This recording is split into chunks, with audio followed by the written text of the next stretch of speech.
আসসালামু আলাইকুম, মাননীয় অ্যাক্টিং চেয়ারম্যান। আমি মোহাম্মদ জাহিদ হাসান, যুগ্ম আহ্বায়ক, কারণী উপজেলা ছাত্রদল, রংপুর।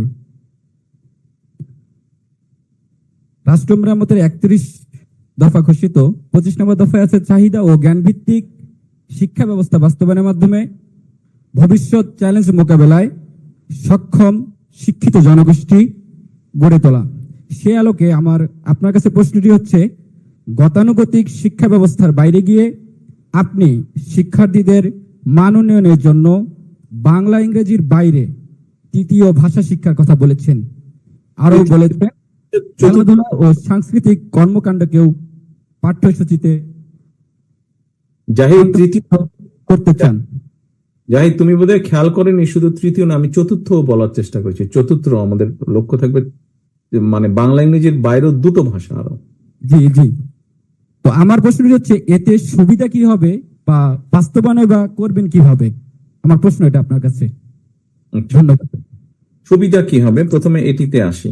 আচ্ছা, ধরো শুধু যদি ভাষা দিয়ে কথা বলি, বা আমরা যেভাবে চিন্তা করছি এখন, তুমি বাংলা ভাষায় কথা বলতে পারো। ক্যামেরাম্যান, আমাকে দয়া করে জাহিদকে দেখাবেন।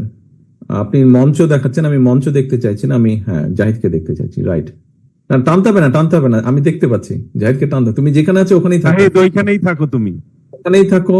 আশেপাশে যারা আছেন আপনারা বসে পড়েন, তাহলে আমি ওকে পরিষ্কার দেখতে পাবো। ক্যামেরাটা ঠিক এভাবে রাখলেই হবে।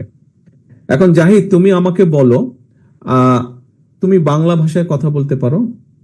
তুমি মাইক্রোফোনটা ধরো। বাংলা ভাষায় কথা বলতে পারো, তুমি ইংরেজি ভাষায় কথা বলতে পারো। আচ্ছা, তুমি যদি এখন ধরে নিচ্ছি আমি, একই সাথে তুমি জার্মান ভাষায় কথা বলতে পারো। তুমি হয়তো সাহিত্য রচনা করতে পারবে না, কিন্তু ডে টু ডে কথা, চলাফেরার জন্য, কথা কাজ করার জন্য এরকম ভাষা তুমি পারো জার্মানিতে। একই সাথে ধরে নিলাম আমি, তুমি কোরিয়ান ভাষাও পারো। তার মানে জার্মান এবং কোরিয়ান দুটো এক্সট্রা ভাষা পারো, তার সাথে তো ইংরেজি আছে। এখন এটার উপকারিতা কি কি হতে পারে?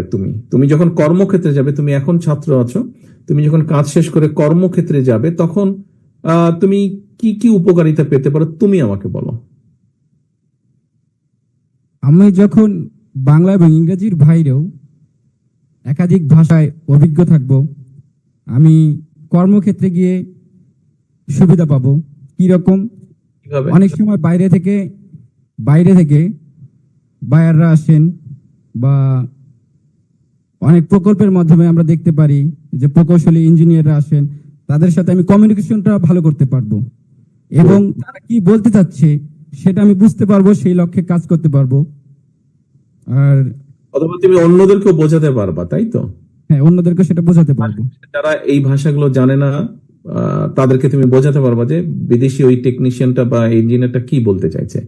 এটা তো তুমি দেশের ভিতরের কথা বললে। ধরো তুমি বিদেশ চলে গেলে, তখন এটা কি কোনো কাজে লাগবে তোমার? অবশ্যই কাজে লাগবে। বলো কি কাজে লাগবে? আমি বিদেশে যে সূত্রে যাই না কেন, পড়ালেখার জন্য যাই, চাকরি করতে যাই, বা কর্মের খাতিরে যাই, যে কোনো কাজে যাই না কেন, সেখানে গিয়ে আমি কিন্তু যখন আমি ভাষাটা জানবো সেই দেশের, সেখানে আবার চলাফেরা করতে সুবিধা হবে, আর সেই দেশের মানুষের সাথে কমিউনিকেশন করতে সুবিধা হবে। এবং পাশাপাশি আমি সেখানে রাস্তাঘাটে চলাফেরা করতে গেলেও, তুমি যদি 4টা ভাষা জানো, তুমি কি মনে করো বিদেশে গেলে তুমি যদি কর্মসংস্থানের জন্য যাও, সেক্ষেত্রে তোমার সুবিধা, অ্যাডভান্টেজ বেশি হবে? অবশ্যই। আচ্ছা, ঠিক আছে। এখন তুমি তো 4টা ভাষা জানো, রাইট? সাথে ধরো তুমি একটা খেলায়, সেটা বাস্কেটবল হোক, ভলিবল হোক, ফুটবল হোক, এরকম যে কোনো একটা খেলায় তুমি বেশ পারদর্শী, তাতে কি লাভ? আমি যে খেলাটায় পারদর্শী তাতে লাভ হচ্ছে, আমি যদি খেলাধুলাটাকে প্রাধান্য দেই, পড়ালেখার পাশাপাশি খেলাধুলাকে প্রাধান্য দেই, যেমন আমি ফুটবল খেলতে পছন্দ করি, সেটাকে প্রাধান্য দিয়ে যদি সেটা আমাদের পাঠ্যসূচির অন্তর্ভুক্ত করা হয়।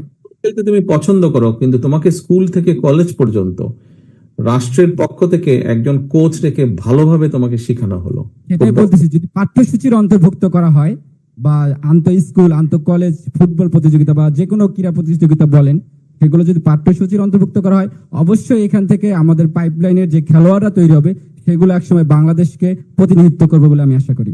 অথবা তোমাকে হায়ারও তো কেউ নিতে পারে, বিভিন্ন প্রতিষ্ঠান। জি জি, একটা এডিশনাল ইনকাম থাকবে তোমার এখানে। অবশ্যই। আসো, তুমি 4টা ভাষা জানো, তুমি খেলায়, একটা ফুটবল খেলায় তুমি পারদর্শী, স্ট্রাইকার হোক বা যেখানেই হোক তুমি পারদর্শী, আচ্ছা যেই প্লেসমেন্টই হোক। এর সাথে ধরো তোমাকে যদি আমরা রাষ্ট্র থেকে, সরকার, আর সরকার তো না, রাষ্ট্র তোমাকে শিখিয়ে পড়িয়ে তুমি একটা যে কোনো মিউজিক্যাল ইকুইপমেন্ট বাজাতে পারো, ধরো তুমি গিটারই বাজাতে পারো, এটা হচ্ছে তোমার 4 নম্বর কোয়ালিটি, তাহলে কি লাভ হবে? আচ্ছা, আপনি যেটা প্রশ্ন করলেন আমাকে যে আমি গিটারই ভালো বাজাতে পারি, তাহলে আমার কি হবে? অথবা পিয়ানো ভালো বাজাতে পারো, যে কোনো একটা বাদ্যযন্ত্র ভালো বাজাতে পারো, ওইগুলোর পাশাপাশি এটাও কোয়ালিটি আছে। এটার মাধ্যমে আমি সঙ্গীত চর্চা করতে পারবো, পাশাপাশি এটাকে যদি আমি আমার প্রফেশনাল লাইফে নিয়ে যেতে চাই, এটার মাধ্যমে আমি আমার পরিবার, আর্থিক ইনকামের মাধ্যমে পরিবার চালাতে পারবো, নিজেকে চালাতে পারবো। আচ্ছা, তার মানে পাশাপাশি আরো 2-1 জনকে আমি শেখাতেও পারবো। তার মানে তুমি কিছু হলেও এখান থেকে একটা এক্সট্রা তোমার জন্য একটা ইনকাম, পাবো। ফ্যামিলির জন্য একটা ইনকাম করতে পারবা, তাই না? তো এখন বাকি আর কিছু না গেলাম, তোমাকে আমি ড্রয়িংও শিখাতে চাইছি, ওটাতে হয়তো গেলাম না, আমি এই পর্যন্তই থাকলাম।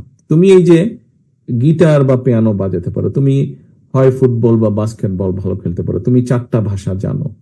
এখন তুমি আমাকে বলো, আমরা যদি ক্লাস 1 থেকে ক্লাস 12 পর্যন্ত একটা বাচ্চাকে, সেটা ছেলেই হোক মেয়ে হোক, প্রত্যেককে যদি তার যেটা ভালো লাগে পছন্দ অনুযায়ী এইভাবে কয়েকটা কোয়ালিটি দিয়ে আস্তে আস্তে বড় করে গড়ে তুলি, তাহলে এই যে যেই শিক্ষা ব্যবস্থার কথা বলা হয়েছে, হ্যাঁ, চাহিদা ও জ্ঞান ভিত্তিক শিক্ষা ব্যবস্থা, তুমি কি মনে করো মোটামুটি এটা পূরণ করা সম্ভব? আমি আমার উত্তর পেয়ে গেছি। পেয়ে গেছো? ধন্যবাদ।